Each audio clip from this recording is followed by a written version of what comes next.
Aba, balag pa ata kung pirahan ng pinsan ko porkit may trabaho na ako.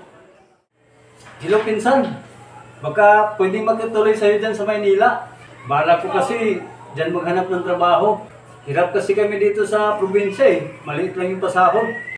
Oo, sige, pinsan. Abangan ko na lang kung kailan ang dating mo.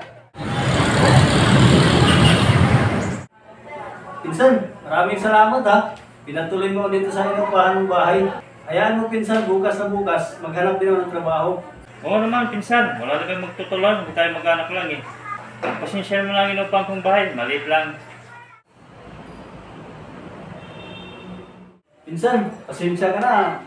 Wala pa rin ang mahanap ng trabaho Basta ikaw muna bahala sa gastusing bahay. Pangako pinsan, pag may trabaho na ako, babawi ako sa'yo.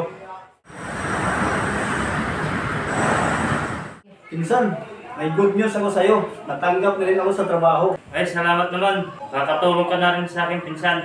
Paano kasi lahat dito? Sa Maynila, binabayaran. Bahay, tubig, kurinti at pagkain. Kahit pagtatapunan ng basura, may bayad. Siya, sige, iiwan mo na kita dyan. Mag-asikaso lang ako kung kakainin natin. Aba, balag pa ata kung pirahan ng pinsan ko porkit may trabaho na ako. Aba, gabing-gabi na. Di pa rin mauwi yung pinsan ko Nag-aalala na tuloy ako. Araw pa naman ang sweldo niya. Tingnan ko nga sa FB account niya. Baka may bago siyang post. Aba, may post nga dito. Lumipat na pala siya ng matitirahan. Wala man lang pasabi sa akin Naasahan ko naman kaunting ambag niya. Yes, sa wakas, malaya na rin ako.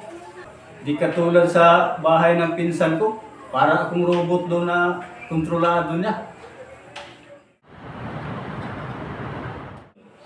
Good morning, ma'am. Pinag-report na daw po ako. Oo, Mr. Victor. Pinatawag talaga kita. Kasi mayroon akong importanteng sasabihin sa'yo. Hindi na ako magpapaligoy-ligoy pa, Mr. Victor. Nakaranas kasi ng mababang kita ang kumpanya at kinakailangan na magbawas ng tao. Pasensya ka na at isa ka doon sa matatanggal. Mayroon kasi tayong role na last in, first out. Pasensya na ulit Nagkakainis naman. Nasama pa ako sa tanggalan ng tao sa kumpanya. Wala pa naman akong naipon. Akala ko naman kasi tuloy-tuloy na yung trabaho ko.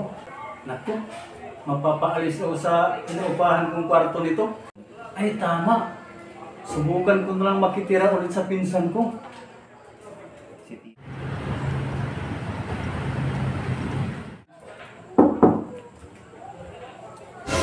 Pinsan, baka pwede makituloy ulit dito. Nawalan ko siya ng trabaho Ang dapat sa'yo, pinagsasarahan ng pinto.